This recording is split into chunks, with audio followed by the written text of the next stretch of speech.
मित्रांनो, मला एक प्रश्न पडलेला आहे की तेव्हा मनसैनिक हे नक्की कोणत्या बिळामध्ये लपले होते?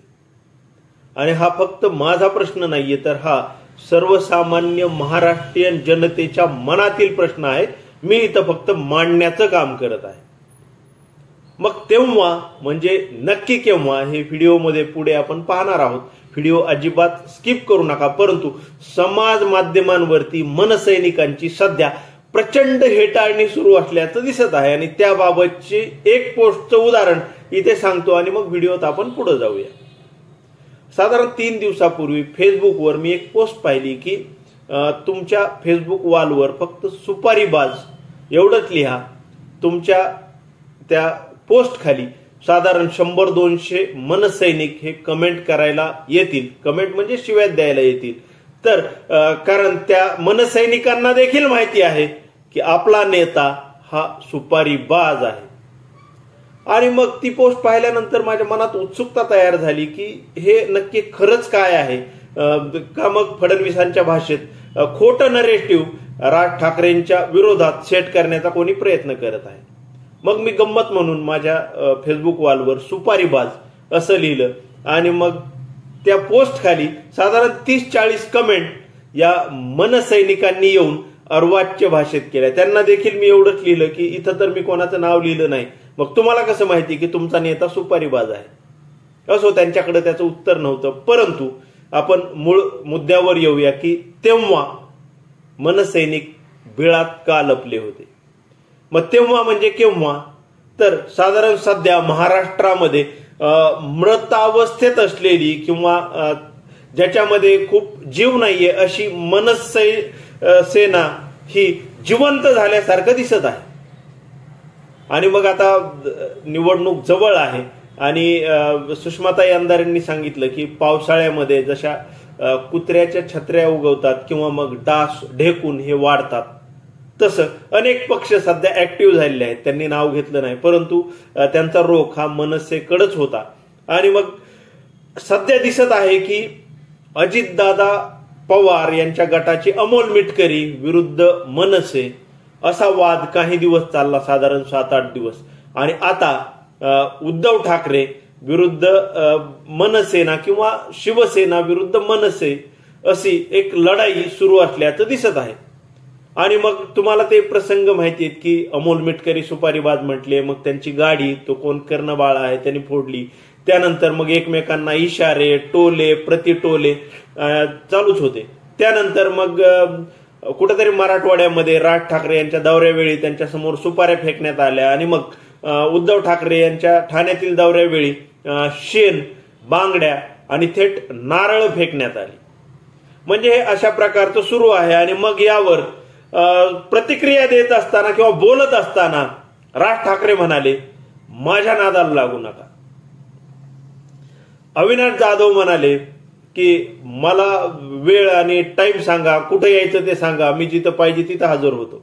संदीप देशपांडे तर काय ते रोजच सकाळी येत असतो, काही गरळ वकत असतो.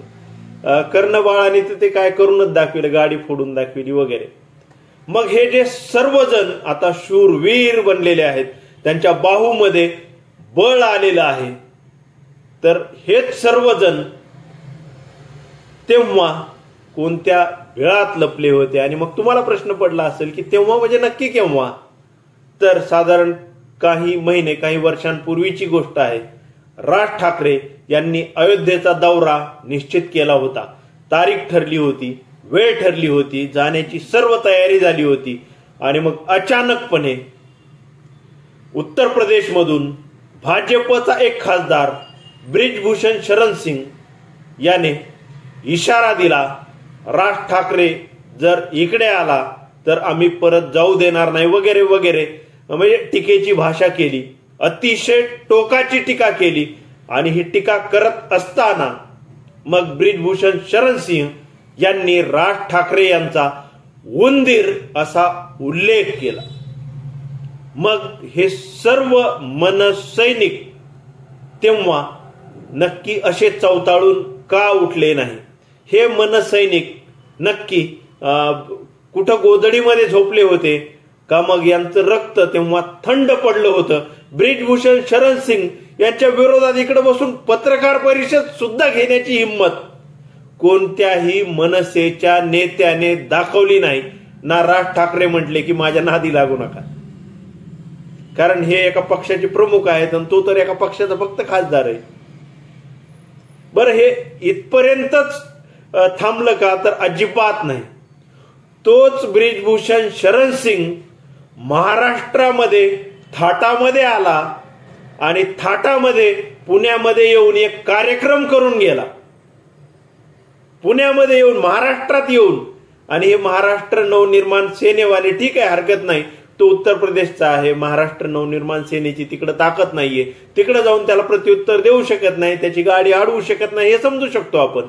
पण तो महाराष्ट्रात आला, फिरला, इथं कार्यक्रम केला, 2-3 दिवस होता आणि मग इथून सही सलामत परत देखील गेला. मग त्यावेळी राज ठाकरेंनी नादी लागू नका जे म्हटले होते, तर त्याचा नाद का केला नाही? किंवा अविनाश जाधव तिथे रस्त्यामध्ये का आडवे गेले नाही? किंवा अविनाश जाधवांनी जे लोक पुढे केले होते, ज्या 44 जणांवर आता गुन्हे दाखल झाले आहेत, त्यात 32 महिला आहेत.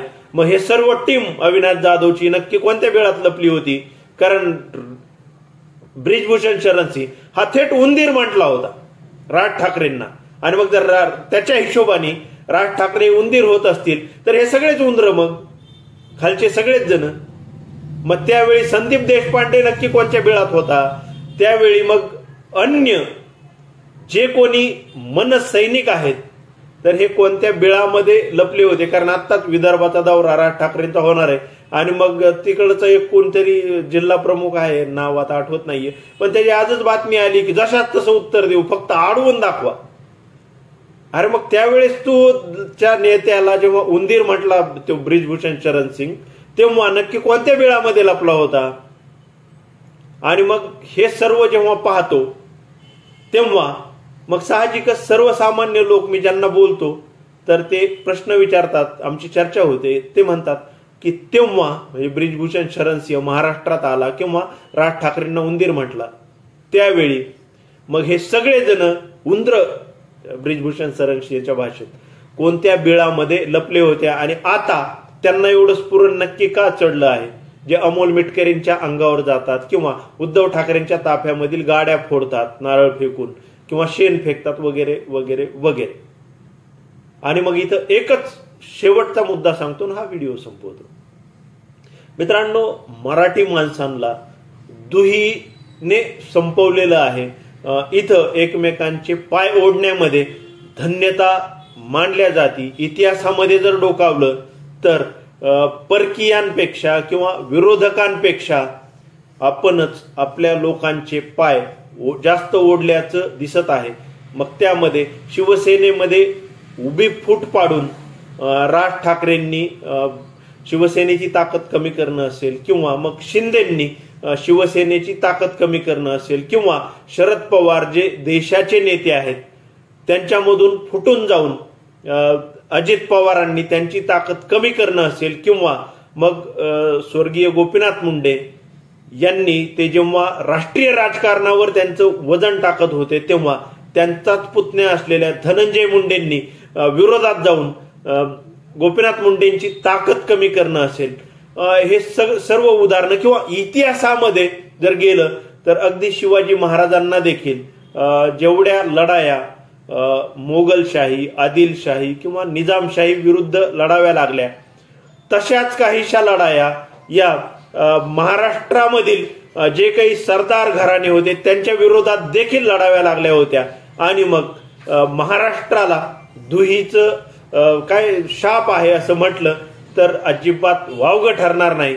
आणि मग तशाच पद्धतीने त्याच वळणावरून आणि त्याच वाटेवरून राज ठाकरे आणि त्यांचे सर्व चेले चपाटे चालत असताना आपल्याला दिसत आहेत. कारण ब्रिजभूषण शरण सिंह त्याचं काहीही हे वाकडं करू शकले नाही. तो उत्तर प्रदेशमध्ये होता, तिकडेही वाकडं करू शकले नाही. तो महाराष्ट्रात येऊन गेला, इकडेही त्याचं काही वाकडं करू शकले नाही. आणि मग हे कोणाच्या अंगावर जातात तर अमोल मिटकरी, जो एक सर्वसामान्य आमदार आहे, जो सर्वसामान्य कुटुंबातून येतात, आणि आता आमदार झालेले आहेत त्यांच्या अंगावर जातात, त्यांची गाडी फोडतात, किंवा मग ते कोणाच्या विरोधात जातात तर उद्धव ठाकरेंच्या विरोधात. का तर उद्धव ठाकरेंना विरोध करायचा आणि भाजपला मोठं करायचं. आणि मग ते सुरुवातीला मी म्हटलो होतो सुपारीबाद.